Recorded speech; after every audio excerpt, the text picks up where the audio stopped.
সত্যিকারের প্রপারভাবে যদি এসআইআরটা করা হতো তাহলে আমি এর একদম পক্ষে ছিলাম। কিন্তু এক্ষেত্রে দেখা যাচ্ছে এরকম শুধু মুসলিমবাদী বা হিন্দুবাদী এই জিনিসটা না করে যদি যেটা প্রপার যেটা হচ্ছে বা ভোট ব্যাংকটা যাতে মানে এদিক ওদিক না করিয়ে যদি ঠিকভাবে যদি করা হতো তাহলে মনে হতো এসআইআরটা ঠিক আছে। কিন্তু এখানে কিছু কিছু জায়গায় দেখা হচ্ছে যে বিশালভাবে চাপ বাড়িয়ে দিয়ে অনেকের ক্ষেত্রে প্রবলেমও ক্রিয়েট করছে, আবার কিছু কিছু জায়গায় দেখা যাচ্ছে যে এই জিনিসটাকে নিয়ে একটা ঘোলা জল তৈরি করা হচ্ছে।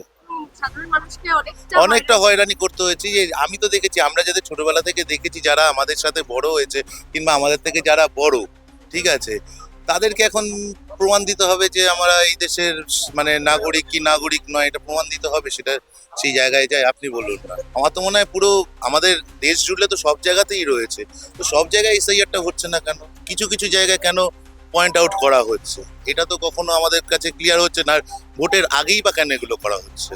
ভোটের আগে, তার 1 মাস আগে, 2 মাস আগে, 6 মাস আগে, এটা তো হয়রানি ছাড়া তো কোনো কিছু নয়। হ্যাঁ, প্রপার ভাবে করুক না, এটা প্রথম থেকেই করুক।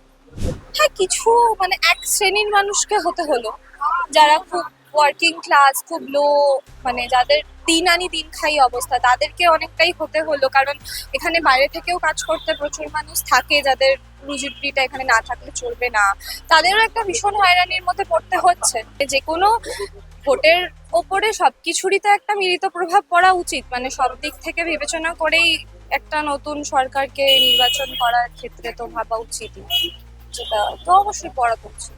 বাইরে থেকে যারা রোহিঙ্গা বলুন বা এমনি মানুষরাই বলুন আসছে, সেই দিক থেকে অনেকটা ধরতে গিয়ে বাংলার মানুষের উপকার হতো তাতে। সত্যি কথা বলতে এসআইআর করবে, এ করবে, পশ্চিমবঙ্গকে দখল করে তারপর ওরা শান্ত হবে, তার আগে হবে না। এটা আমি প্রুফ দিচ্ছি। কেননা যখন নাকি মাননীয় প্রার্থী, আমাদের বিজেপির প্রার্থী তাপস রায়, তো উনি তৃণমূলে ছিলেন, তখন তাকে ইডি পাঠিয়ে অনেকবার তাকে করা হয়েছিল। হ্যাঁ, কেননা উনি অন্যায় কে প্রশ্রয় দেওয়া বা অন্যায় করেছে এমন মানুষ হিসেবে ইডি তার পেছনে গিয়ে ধাওয়া করেছে। আজকে সুজিত বসুর এগেনস্টেও ইডি গিয়ে ধাওয়া করছে।